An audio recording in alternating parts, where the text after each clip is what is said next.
अरावली पर्वत से जुड़ा एक ऐसा भयंकर मामला देश में चल रहा है जो कि आपको अंदर तक हिला के रख देगा।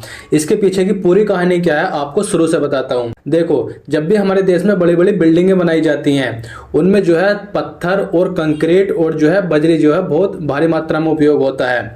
और ये बजरी और ये कंकड़ पत्थर आता कहाँ से है? ये आता है खनन के द्वारा, जिससे कि सरकार माइनिंग करवाती है और वहां से जो है रोड़ा पत्थर बजरी जो है सप्लाई किया जाता है। तो सन 2024 में सुप्रीम कोर्ट ने सरकार को ये आदेश दिया था कि आप हमें कंफर्म करके बताओ कि आपको किस किस जगह पर माइनिंग करनी है। आप ऐसा नहीं कि कहीं भी माइनिंग करने लग जाओगे और कहीं से भी खनन करने लगोगे। तो उसके बाद से जो है राजस्थान के अंदर जो है खनन को रोक दिया गया था। अब जो मैं राजस्थान की आपको थोड़ी सी हिस्ट्री बताता हूँ। राजस्थान में एक पर्वत श्रृंखला है जिसका नाम है अरावली पर्वत, और ये पर्वत जो है अब से कई सदियों पुराना है। ये अरावली पर्वत जो है 4 राज्यों में फैला हुआ है। ये गुजरात में है और जो राजस्थान में है और हरियाणा में है और दिल्ली में है। हमारा जो राष्ट्रपति भवन बना हुआ है वो जो है यहीं पर बना हुआ है। इसके अंत जो है लास्ट वाले छोर पर बना हुआ है। तो इसका जो सबसे ज्यादा भाग है वो राजस्थान के अंदर फैला हुआ है। और जो ये अरावली पर्वत है, जो इसकी पर्वत श्रृंखला है, वो कुछ इस तरह से है, मतलब ऊपर नीचे ऊपर नीचे ऊपर नीचे। और अब से जो है ये कई सदियों साल पुराना है। तो धीरे धीरे जो है ये है खत्म हो रहा है। मतलब जो ऊंची ऊंची पहाड़ी थी वो धीरे धीरे जो है नष्ट हो रही हैं और वो जो एक प्लेन हिस्से में कन्वर्ट हो रही हैं। तो अभी नवंबर 2025 में राजस्थान सरकार ने सुप्रीम कोर्ट में एक एफिडेविट पास कराया।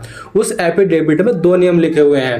राजस्थान सरकार का ये कहना है कि जो पहाड़ियां 100 मीटर से निचले स्तर पर हैं, हम उनको अरावली पर्वत में नहीं गिनेंगे। और जिन 2 पहाड़ियों का गैप 500 मीटर से ज्यादा है, हम उसको भी अरावली पर्वत में नहीं गिनेंगे। और जो है अरावली पर्वत जो है अब से कई सदियों पुराना है, तो उसमें जो है ज्यादातर चोटी जो है वो 100 मीटर के नीचे ही दायरे में आती हैं। अब सुप्रीम कोर्ट ने भी इस एफिडेविट को पास कर दिया है। सुप्रीम कोर्ट से भी ऑर्डर आ चुका है कि आप जो पहाड़ियां 100 मीटर से नीचे की हैं और जिनकी जो लंबाई जो है 2 पहाड़ियों के बीच की 500 मीटर से ज्यादा की है, आप उन पर खनन कर सकते हो, वहां पर माइनिंग कर सकते हो। इस तरह से अगर आप देखोगे तो अरावली पर्वत का जो है 90% हिस्सा ऐसा है जो कि एक प्लेन भाग में जो है कन्वर्ट हो चुका है। बाकी जो है ज्यादातर पहाड़ियां जो है 100 मीटर से नीचे के दायरे में है। तो अगर सरकार वहां पर माइनिंग शुरू करती है तो सारा का सारा अरावली पर्वत नष्ट हो जाएगा। और अरावली पर्वत के पश्चिमी छोर की ओर थार का मरुस्थल है। जैसे ही अरावली पर्वत नष्ट होगा तो मरुस्थल जो है अपने आप को जो है एक्सपेंड करता है। तो अरावली पर्वत के नष्ट होने से जो थार का मरुस्थल है वो जो है ग्रामीण और नगरीय क्षेत्रों को बढ़ना शुरू हो जाएगा। और वहां जो पूर्वी हिस्से की तरफ जो लोग रहते हैं उनकी जिंदगी तबाह हो जाएगी। जब वहां पर हवा चलती है तो जो पर्वत श्रृंखला है उसी हवा की वजह से वहां की रेत जो है उसको रोकती है वहां पर आने से, पूर्वी छोर पर आने से। तो वहां की रेत, धूल मिट्टी, पोल्यूशन, इन सबको रोका जाता है सिर्फ अरावली पर्वत के होने से। अगर जब अरावली पर्वत ही नहीं होगा तो वहां का सारा जो मरुस्थल है वो वहां पर एक्सपेंड कर जाएगा और जितना भी पोल्यूशन है वो वहां का उस हिस्से में आ जाएगा। और जो प्रेजेंट टाइम में अरावली पर्वत है वो एक घनघोर वनों से घिरा हुआ, वहां पर बहुत तरह के पेड़ हैं, वहां पर कई जंगली जानवर हैं, वहां पर कई तरह की जो है सांप, कीड़े मकोड़े, कई तरह के पशु पक्षी जो है वहां पर रहते हैं। तो उन सबका ठिकाना भी जो है नष्ट हो जाएगा।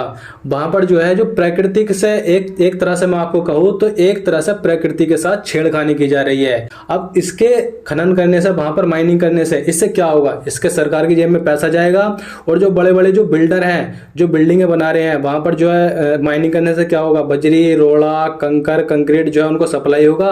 तो बड़ी बड़ी बिल्डिंगें तो खड़ी हो जाएंगी, लेकिन जो नेचर के द्वारा जो हमने सदियों पुराना जो अरावली पर्वत है वो नष्ट हो जाएगा। सब मिलकर ही आवाज उठा सकते हैं और सरकार और सुप्रीम कोर्ट के द्वारा जो नियम पास हुआ है इसको हम जो है खारिज करा सकते हैं। अगर आपने आज आवाज नहीं उठाई तो आप जो है राजस्थान, गुजरात में जो इतना लंबा चौड़ा 700 किलोमीटर का जो ये अरावली पर्वत फैला हुआ है आप इसको खो दोगे।